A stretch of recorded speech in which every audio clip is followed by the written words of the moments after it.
ఓ తుర్రుమన్న పాలపిట్ట అందంగా వచ్చిందే వచ్చిందే, ఓ చెట్టు మీద గుంపులోన మెల్లంగా వాలిందే.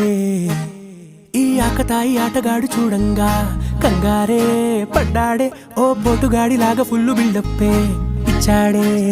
టెండూల్కర్లా కలచి పగలే కలలే కన్నాడే, గడియారాన్నే మరిచి ఆనందంలో మునిగాడే. చిందర వందర చిందులేస్తున్న గందరగోళం చెయ్యమంటున్న అల్లరిలోన అందరిలోన ప్రపంచాన్ని మరిచే. బడిలో పాఠం చవిన పడదంట, గుడిలో అయినా భయము లేదంట, దేవుడు కూడా